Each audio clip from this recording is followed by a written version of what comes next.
Confusion न केवल आपको कमज़ोर करता है बल्कि हर हार का कारण भी बनता है। लाइफ मैनेजमेंट की पहली सीख, कोई बात कहने से पहले ये समझना ज़रूरी है कि सुनने वाला कौन है। जब कोई आपकी तारीफ़ करे तो यह ज़रूर देख लें कि उसमें सच्चाई कितनी है और कितना झूठ है। आज का जीवन मंत्र अकेली महिला समाज में असुरक्षित है। क्यों है? क्यों नारी देह आकर्षण है, अधिकार और अपराध का अधिकारी बनती जा रही है। कार्तिक मास आज से जीवन के 3 खास पहलुओं को पूरी तरह से जीने का महीना है। कार्तिक दीपावली के 5 दिन 5 भावनाओं के प्रतीक है। सफल होने वाला व्यक्ति हमेशा नकारात्मकता से दूर रहता है और प्रसन्न और सकारात्मक रहता है, और जो सकारात्मक और प्रसन्न रहता है वही सफल बनता है। सफल होने वाला व्यक्ति हमेशा अच्छा सोचता है।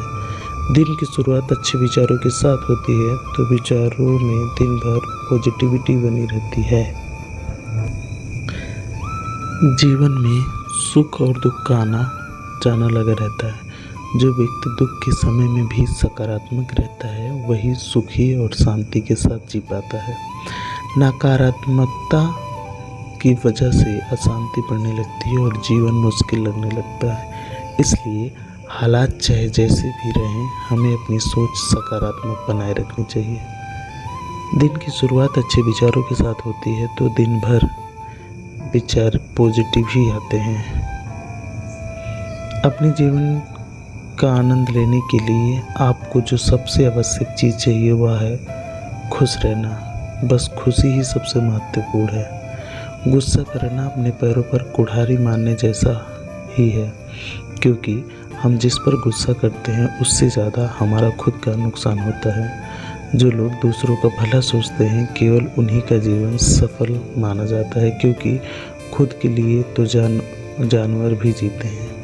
प्रयास करने वाला व्यक्ति एक बार गिर सकता है और दूसरी बार में संभल जाता है, लेकिन प्रयास ना करने वाले लोग जीवन भर गिरते ही रहते हैं। अपने धन का सही समय पर उपयोग न करना बेवकूफ़ी होती है। सही समय पर इस्तेमाल करना चाहिए, वरना बाद में पछताना पड़ता है। सदुपयोग के बिना धन व्यर्थ है। जीवन हमेशा अच्छे स्वरूप में आने से पहले संकट का इंतजार करता है। जब हम किसी से प्रेम करते हैं तो हम उन्हें ऐसे प्रेम करते हैं जैसे वो हैं, न कि जैसा हम उन्हें बनाना चाहते हैं। पुत्र वही जो पिता का भक्त, पिता वही जो पालन करता, मित्र वही जिस पर विश्वास है। कोई भी व्यक्ति किसी भी अवस्था में पल भर भी कर्म किए बिना नहीं रह सकता। सभी अपनी प्रवृत्ति के अनुसार कर्म करते हैं। दूसरों की बुरी आदतों पर ध्यान नहीं देना चाहिए, वरना हमारा मन अशांत हो जाता है। सिर्फ अपने काम में ही मन लगाना चाहिए। जब भी बुरा समय आए तो धर्म का दामन थामे रहना चाहिए। जल्दबाजी में ज़्यादा नुकसान हो सकता है। जीवन हमेशा अपने अच्छे स्वरूप में आने से पहले किसी संकट का इंतजार करता है। इसका अर्थ यह है कि जीवन में जब भी कोई संकट आए तो हमें धैर्य बनाए रखना चाहिए, क्योंकि धैर्य के साथ ही संकट का समय व्यतीत किया जा सकता है। जब समस्याएं सुलझने लगती हैं तब अच्छे समय की शुरुआत होने लगती है। इसलिए संकट के समय जल्दबाजी ना करें और सोच समझकर आगे बढ़ें।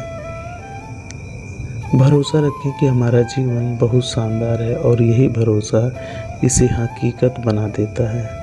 जीवन में ज़रूरी नहीं कि हम सबसे अच्छे बने, केवल यह ज़रूरी है कि हम अपना सर्वोत्तम प्रयास करें। सिर्फ चाहने से कुछ नहीं होता, कर्म करना ज़रूरी है। यही सुखी जीवन की एकमात्र सर्वश्रेष्ठ सूत्र है। जीवन उतना गंभीर नहीं है जितना हमारा दिमाग सोच कर इसे बना देता है।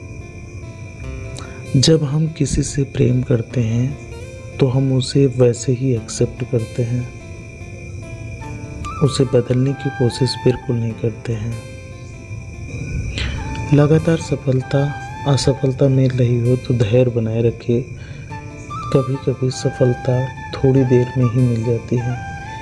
एक दुखी व्यक्ति ने संत से कहा कि मुझे कड़ी मेहनत के बाद भी सफलता नहीं मिल रही है, मैं हताश हो गया हूँ। कुछ लोगों को कभी कभी कड़ी मेहनत के बाद भी लगातार असफलता ही मिलती है। ऐसी स्थिति में हमें धैर्य बनाए रखना चाहिए और लक्ष्य की ओर धीरे धीरे आगे बढ़ते रहना चाहिए।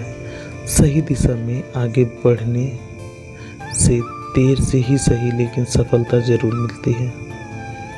इस संबंध में एक लेख।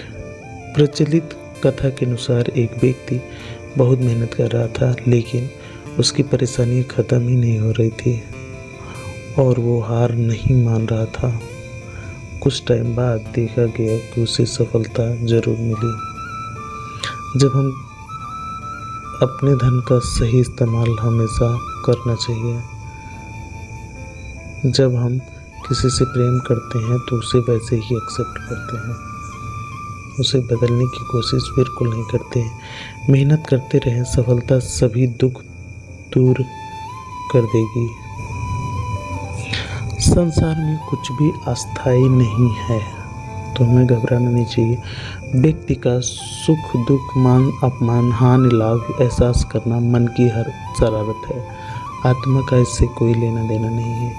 जब यह संसार ही अस्थायी नहीं है तो इस संसार की कोई वस्तु कैसे अस्थायी हो सकती है। मैं इस संसार के सभी जीवों में विद्यमान हूँ, चींटी में भी हूँ और हाथी में भी। संसार के सारे रिश्ते नाश्वर हैं और केवल शरीर से जुड़े हुए हैं। आत्मा से कोई लेना